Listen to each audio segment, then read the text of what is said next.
agora. Mara. Assim, oi. Não, desculpa te interromper, mas eu precisava também avançar só no outro ponto, que é o seguinte, e voltar, se você me permitir, na questão, ainda tratando de PT, PCC, Celso Daniel, a gente teve um momento, logo no início da campanha, onde teve o vazamento da delação do Marcos Valério, que tratava desse assunto, relação PT, PCC, caso Celso Daniel, uma conta clandestina com mais de 100 milhões de reais, 6 milhões destinados a calar um empresário que queria falar sobre a morte do Celso Daniel. E aí a gente teve uma decisão do ministro Alexandre de Moraes que proibiu o homem que fatia a liberdade, o homem que cerceia a liberdade hoje no Brasil, para mim um ditador, ele proibiu a imprensa de tratar deste assunto, né? E logo depois, no domingo, isso foi numa sexta-feira, no domingo nós tivemos aquele trágico episódio em Foz do Iguaçu, com a morte de um petista, em função de uma briga com um bolsonarista, numa grande cortina de fumaça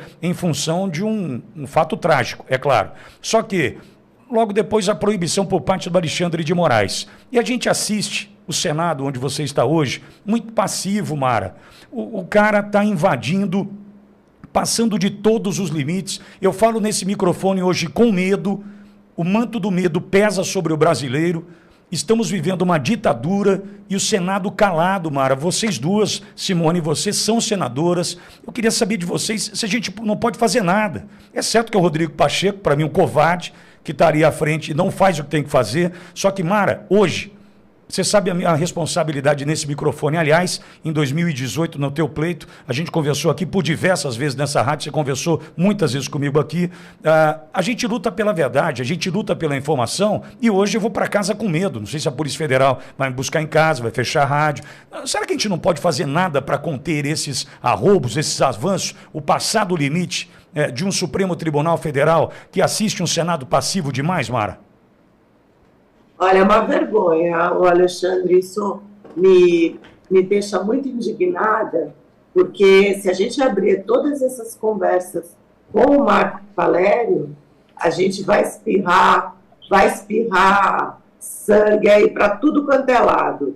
Porque o que aconteceu? Você tocou num ponto crucial. E eu fui até o presídio de Contagem.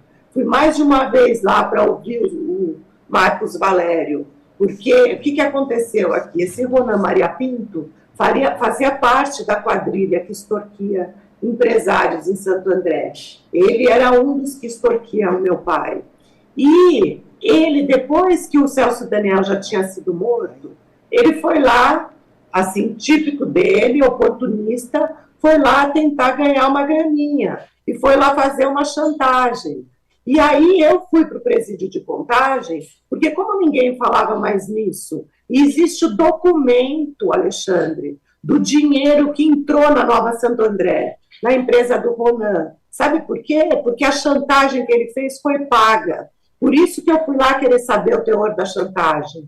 E depois de muito insistir, porque no primeiro momento o Marcos Valério não queria falar disso, porque ele já tinha sido ameaçado, já tinha passado por violência dentro da cadeia por conta desse assunto, mas de tanto eu insistir, ele falou.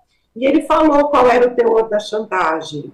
E o teor da chantagem era que o Ronan Maria Pinto, se ele não fosse pago, ele ia entregar o Lula como mentor do assassinato do Celso Daniel. Esse é o teor da chantagem. E o Lula pagou. Como é que alguém que não tem nenhum envolvimento pagaria? O Lula pagou os 12 milhões da chantagem, sim, para o Ronan Maria Pinto calar a boca e ficar quieto.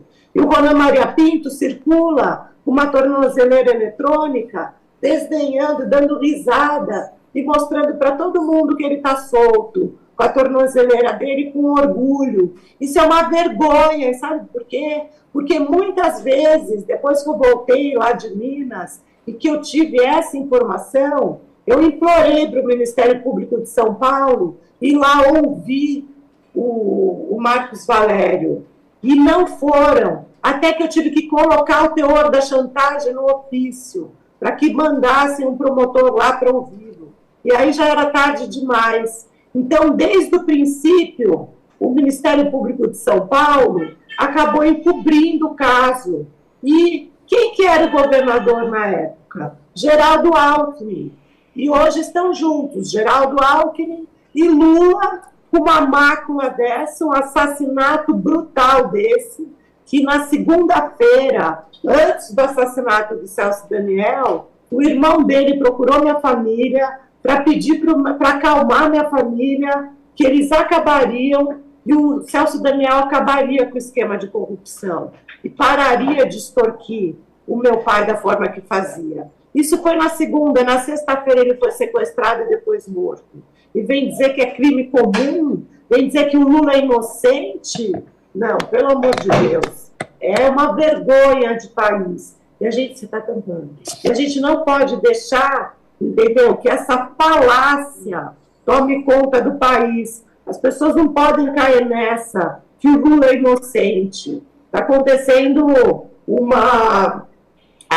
algum estrabismo dentro da cabeça dos ministros do Supremo de falar um negócio desse e de tentar conduzir a população ao erro.